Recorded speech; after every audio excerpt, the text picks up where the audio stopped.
Haleluya. Terpujilah nama Tuhan Yesus.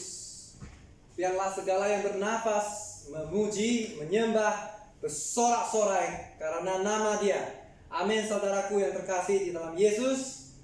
Shalom, apa kabar? Semua umat pilihan Tuhan tetap antusias, luar biasa, diberkati. Tuhan terus menerus di dalam hidup kita, agar bersukacita, bersyukur karena kasih rahmat-Nya baru setiap hari buat anak dengan saya. Dan sebelum kita lanjut, mari kita bersatu di dalam doa. Bapa kami yang di surga, dikuduskan nama-Mu, Tuhan Yesus yang bertakhta dan berdaulat di dalam setiap hati orang yang percaya. Tolong Tuhan pimpin dan bimbing hamba-Mu untuk menyatakan firman kebenaran-Mu, agar semua orang yang dapat mendengar di mana jua pun saat ini, karena Engkau Maha Tahu, Maha Hadir. Engkaulah saat ini kami fokus. Tuhan, Roh Kudus menetraikan semua ini dan biar kami dapat mengaplikasi ke dalam hidup kami. Ya Tuhan, semua ini kami serahkan ke dalam tangan pengasih-Mu. Biarlah kehendak-Mu yang terjadi. Terima kasih dalam nama Tuhan Yesus yang siap sama-sama kita katakan amin. Haleluya.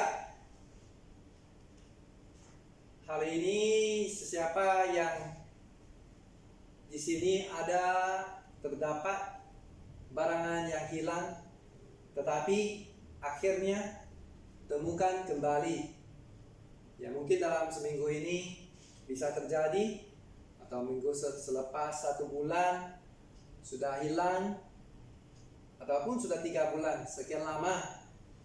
Dan kalau akhirnya tertemukan kembali, adalah sangat satu kebahagiaan yang tersendiri.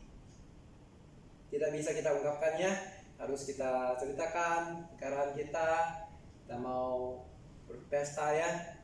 Nah, kalau dapat permata, cincin kawin atau cincin pertunangan yang kita mungkin saat kita tidak manapun ya, kalau dapat ketemu kembali pastilah ya kan, semua sangat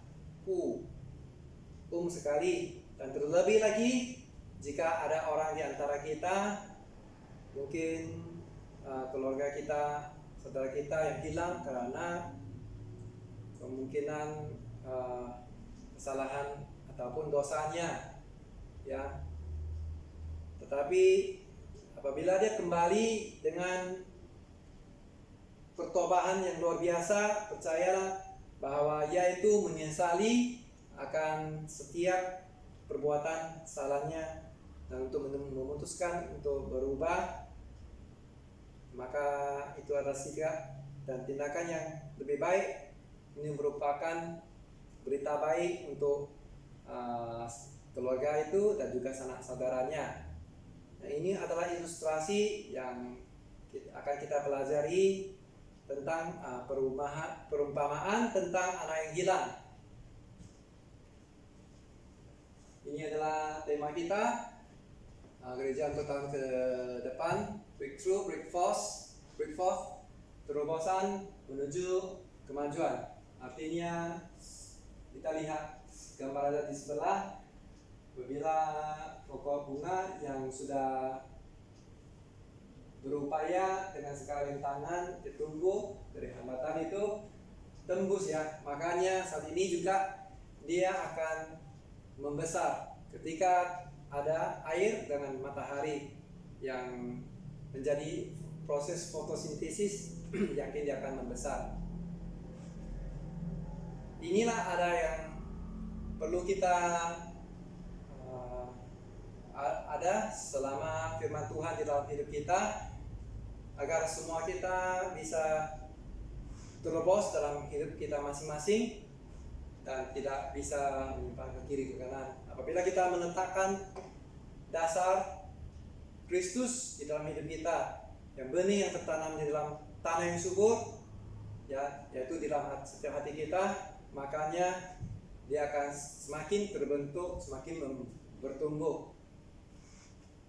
Jadi ini adalah satu ajakan, dan Tuhan Yesus ingin memperlihatkan bahwa betapa bersukacita Tuhan melihat anaknya membesar, terutama dalam pertobatan. Amin, saudaraku. Di dalam Lukas 15 ayat 11 hingga 32, Yesus berkata, ada seorang mempunyai 2 anak laki-laki, dan bongsu kepada ayahnya bapak berkata kepadanya, berikanlah kepadaku bagian harta milik kita yang menjadi hakku. Dan lalu ayahnya membagi-bagikan harta kekayaan itu di antara mereka. Nah, beberapa hari kemudian anak bungsu itu jual pula seluruh bagian itu, lalu pergi ke negeri lain.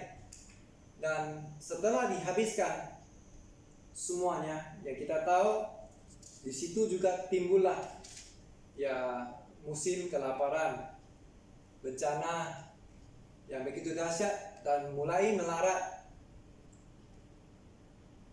Bagaimana harus dia melewati, harus dia perlukan satu pekerjaan.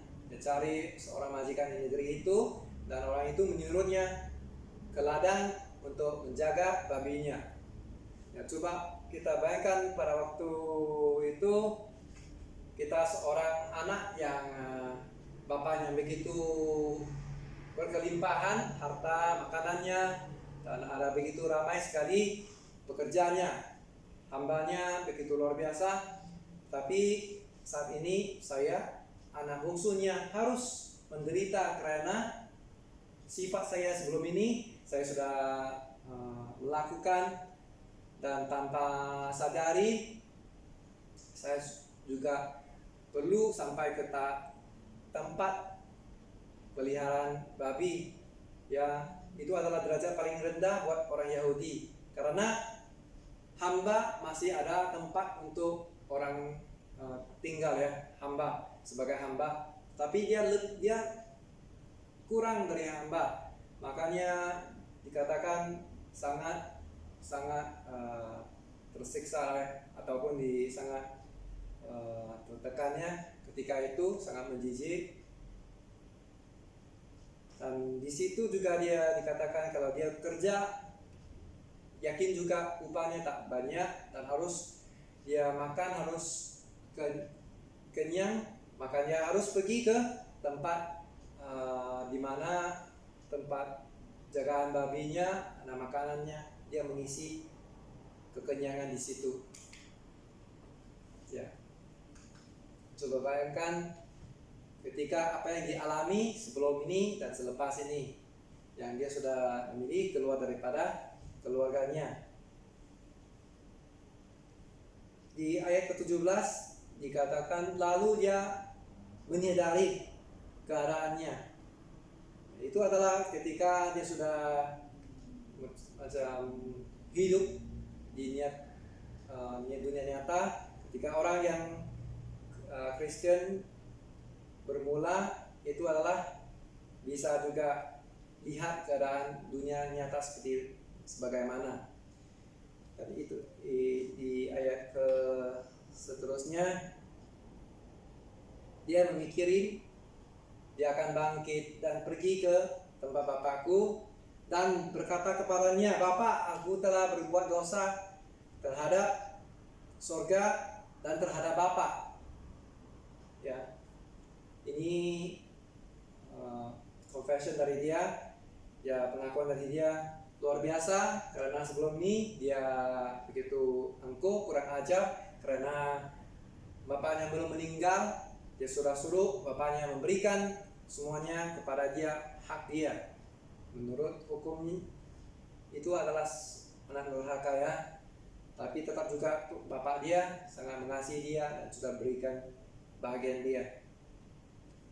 Dan di sini dia sudah mulai insaf, dan dia kata dia tidak layak lagi disebutkan anak bapak, karena itu jadikanlah dia sebagai salah seorang upahan. Ayat seterus, maka bangkitlah dan pergi kepada bapa ketika ia masih jauh.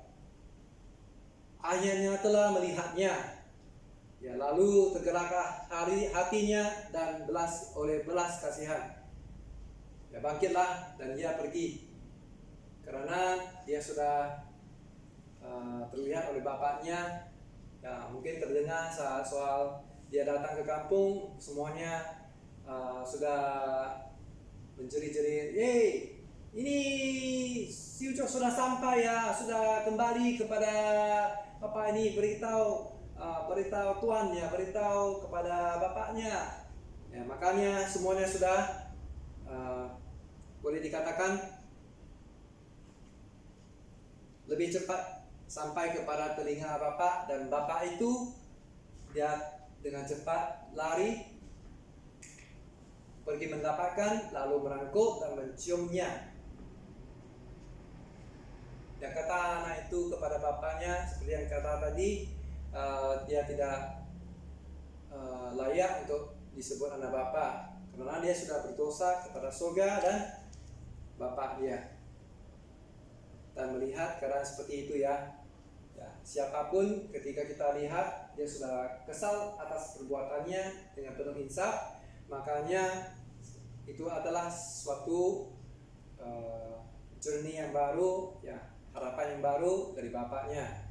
Dan bapak itu apa yang dikatakan ayat 22, ayat itu berkata kepada hamba-hambanya, lekaslah bawa kemari jubah yang terbaik, pakailah itu kepadanya, dan kenakanlah cincin pada jarinya dan sepatu pada kakinya, dan ambillah anak lembu tambun itu, sembelihlah dia, dan mari kita makan dan bersukacita. Ya, inilah hati seorang bapak ketika sudah mengalami ya, anak bungsunya sudah mengalami pertobatan yang luar biasa, semuanya mengalami sukacita karena apa yang selama ini yang hilang telah temu kembali. Ya, dalam ayat 24, sebab anakku ini telah mati dan sudah menjadi hidup kembali.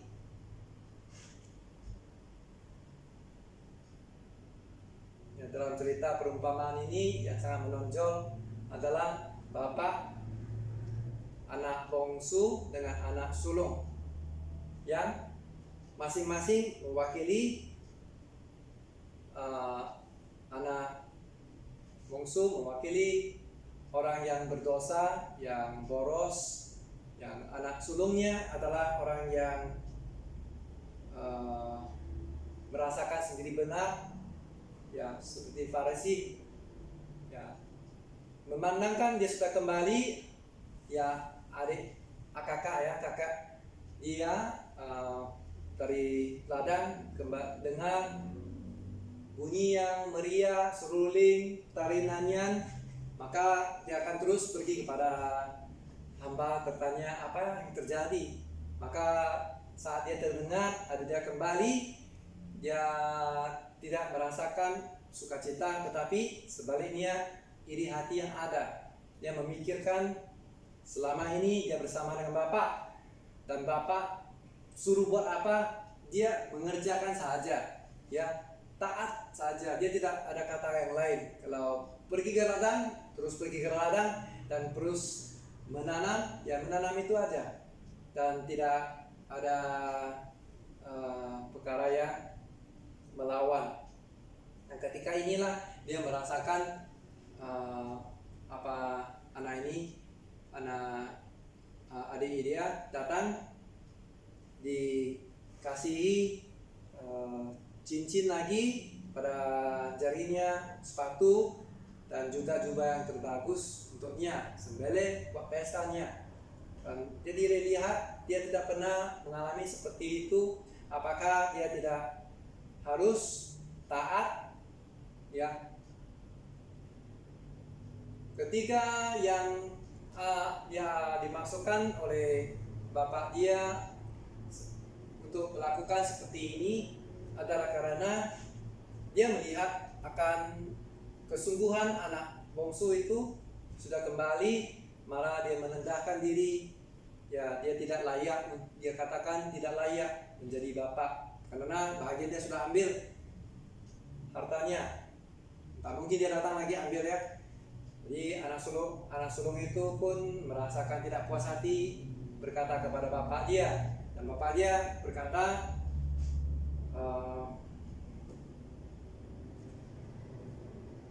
anakku, engkau selalu bersama-sama dengan aku, dan segala kepunyaanku adalah kepunyaanmu. Dan kita patut bersukacita dan bergembira karena adikmu telah mati dan menjadi hidup kembali. Ia telah hilang dan didapat kembali. Karena ada anak yang sulung dengan anak yang bungsu, kita bisa juga dalam hidup kita seperti anak bungsu dan juga ataupun seperti anak sulung.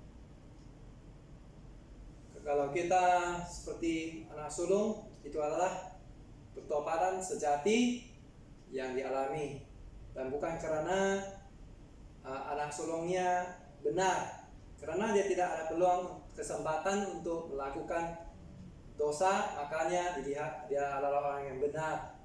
Tapi orang benar yang kita lihat selama ini benar, ketika kita tidak bertobat, kita tidak bersungguh-sungguh seperti yang Tuhan mau, serupa dengan Kristus, makanya semua itu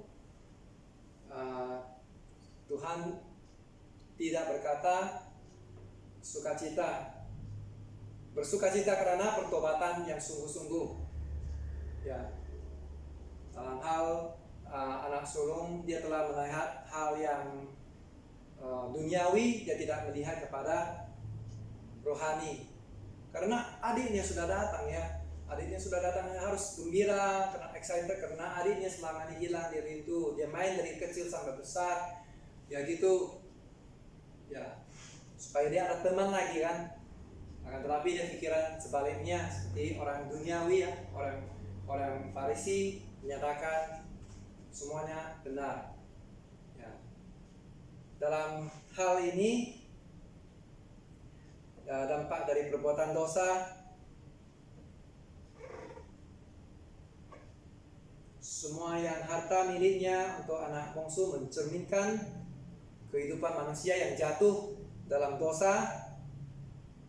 Ya, berpikiran pendek, memangnya dosa itu enak ya, melakukan dosa itu tidak perlu teratur, sesuka hati, ikut hawa nafsu, dan ada dampaknya ya begitu menggiurkan. Namun hakikat itu adalah membawa kita kepada kebinasaan. Itu adalah di dalam Roma ayat 26. Ayat Roma 6 ayat 23.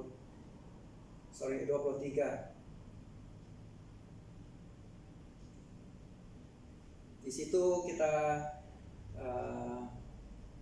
boleh tahu sedikit sebanyak yang Tuhan inginkan adalah kedua-dua anak ini bisa serupa dengan Yesus ya. Karena pertobatan yang sungguh-sungguh, yang sejati, itulah yang menyenangkan hati Tuhan. Di saat ini, sejauh manapun kita berdosa, ya Tuhan tetap menerima kita kembali. Titik balik si anak bungsu adalah saat menyadari keadaannya, dan dia akan teringat bapaknya yang begitu baik dan murah hati. Itu pintu pertobatan terbuka lebar buat setiap kita, maupun kita orang percaya atau tidak. Dan itulah sesungguhnya Yesus mau kita mengalami pertobatan. Makanya ada tertulis, kalau seorang yang bertobat, maka seluruh malaikat di surga bersukacitalah ya. Bukan karena kita tidak belum sempat kita melakukan supaya bisa luar biasa lagi semua bersuka cita. Karena Tuhan mau setiap kita tetap menyerupai namanya manusia tidak sempurna, haruslah kita sempurnakan, disempurnakan dimurnikan oleh Yesus Kristus. Ya, sebelum mengakhiri, mari kita belajar bagaimana mengalami breakthrough keterobosan, belajar dari anak bungsu, karena seorang yang hilang, yang miskin, dan dipandang jijik orang lain. Ya, Las itu dia tidak termasuk dalam kategori yang tidak diterima. Makanya yang pertama haruslah mendengar dan bertindak. Seperti yang di dalam ayat 20, maka bangkitlah ia dan pergi. Iman tanpa perbuatan adalah mukjizat. Ya, kalau ambil kurang daripada iman, berarti tidak tinggal perbuatan, tidak bisa. Tetapi dalam iman tanpa perbuatan tak bisa juga. Itu adalah di dalam Yakobus 2 ayat 17.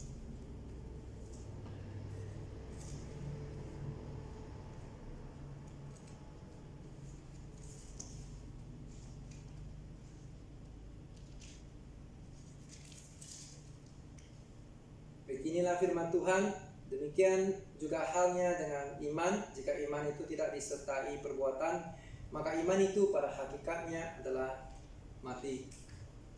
Dan jangan didengar kata negatif yang iblis selalu membuat penghalang agar seseorang tidak mengalami terobosan. Tetapi anak bungsu itu tidak putus asa, terus menerus berseru pada Bapa, Tuhan, agar walaupun banyak tantangan yang perlu dihadapkannya nanti. Yang ketiga, menguatkanlah hati dan bangkit berdiri. Maka di ayat 20, bangkitlah dia dan pergi kepada Bapaknya. Dia sudah mengambil langkah. Dan keempat, harus kita meninggalkan hidup yang lama, tanggalkan kesombongan kita, dan segera datang kepada Yesus. Itu yang seharusnya, karena Tuhan mau kita menjadi manusia baru. Di dalam Kolose 3 ayat 5, karena itu matikanlah dalam dirimu segala sesuatu yang duniawi, yaitu pencabulan, kenajisan, hawa nafsu, jahat, dan juga keserakahan yang sama dengan penyembahan berhala. Ya, semua itu mendatangkan murka Tuhan atas orang durhaka.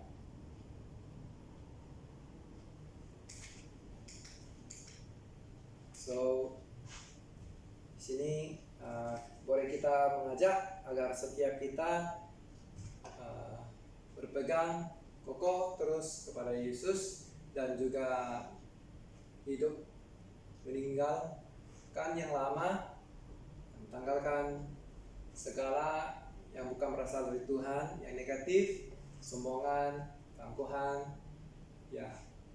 sampai kita sadari. Dan di dalam Tuhanlah justru Dia memberikan kita hidup yang berkelimpahan, hidup yang berkemenangan. Amin, saudaraku. Dan pada hari ini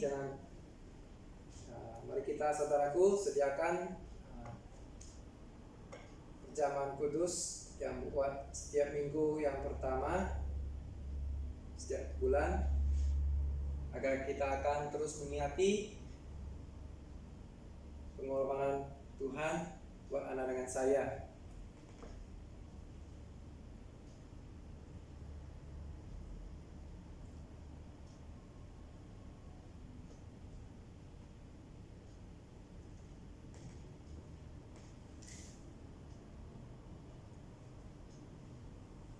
Dan ini mari kita fokus kepada arah tertuju kepada yang maha mulia, ya, yaitu Tuhan Yesus Kristus,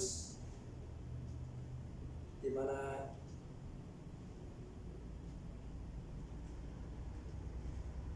Dia mau kita mulai memperingati akan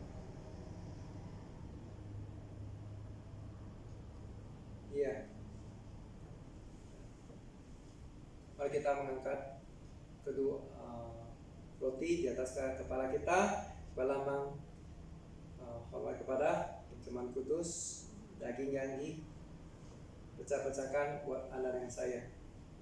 Dan sesudah itu ia mengucap syukur atasnya dan memecah-mecahkannya dan berkata, inilah tubuhku yang diserahkan bagi kamu. Perbuatlah ini menjadi peringatan akan aku. Haleluya. Mari kita makan bersama dalam nama Tuhan Yesus. Haleluya.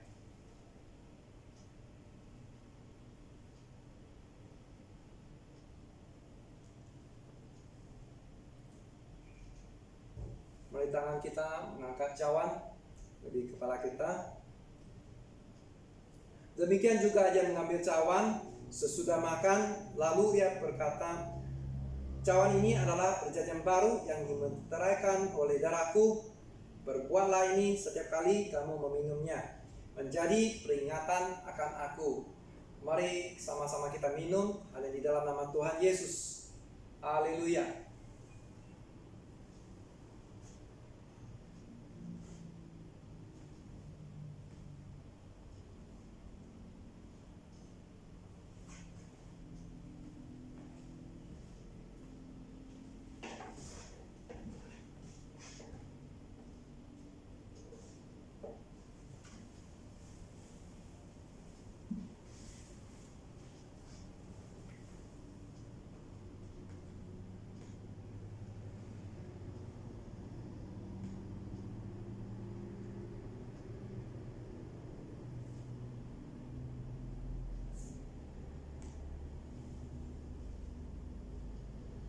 Kita menyembah Tuhan dan tetap kita memandang Tuhan, apa yang Tuhan telah lakukan dalam minggu ini, sebulan ini.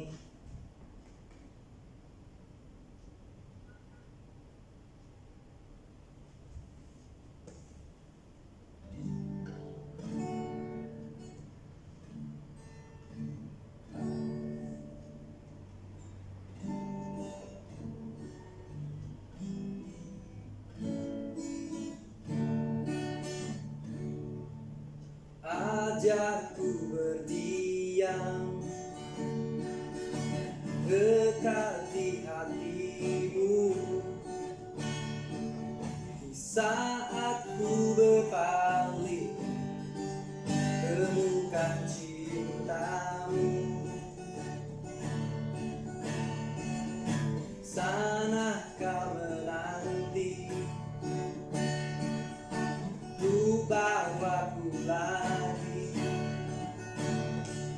bersekutu dalam damai yang sejati.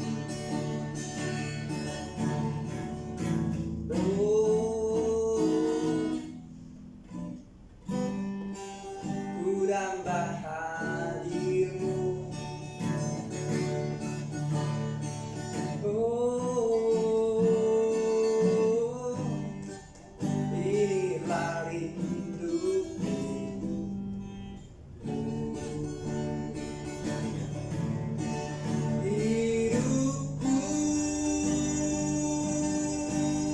Hanyalah untukmu, segera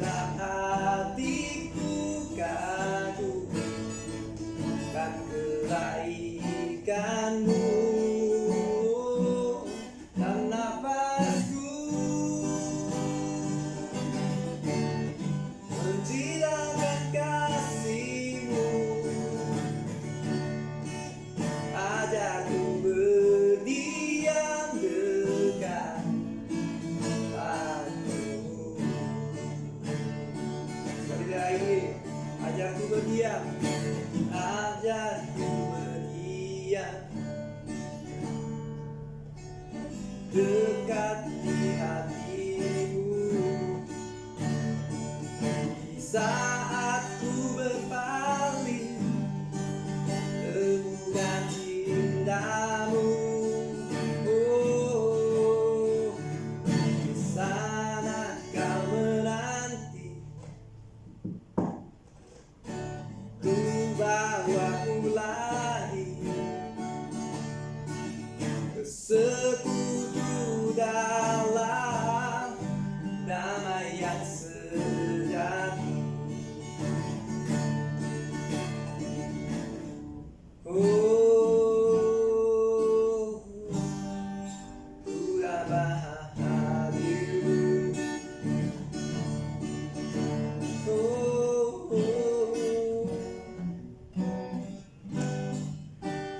inilah hidupku, hidupku, oh, hanyalah untukmu.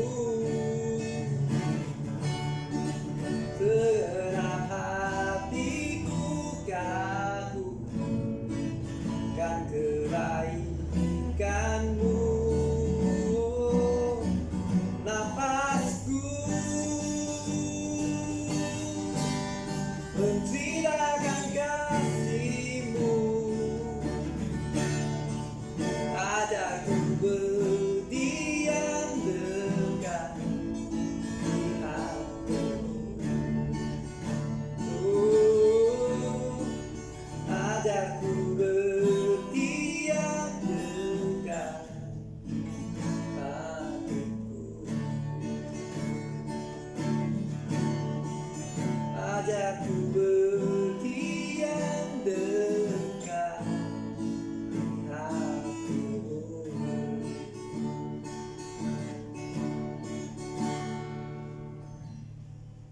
Haleluya, terima kasih Tuhan. Sesungguhnya Tuhan, Kau selalu memberikan apa yang terbaik kepada kami. Kami tahu bahwa Engkau akan menyenang karena ada pertobatan yang sejati buat setiap kami yang menyerahkannya dan mengandalkan kekuatan-Mu. Terima kasih Tuhan, apa yang telah Kau sampaikan kepada setiap kami Tuhan,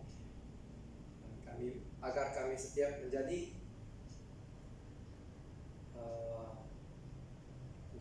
terang dan terang dimanapun kami berada. Terima kasih Tuhan, bisa kami kongsikan kabar baik, minta Injil kepada semua yang perlu.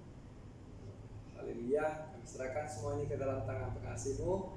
Dalam nama Tuhan Yesus kami ucap syukur. Haleluya, amin. Haleluya.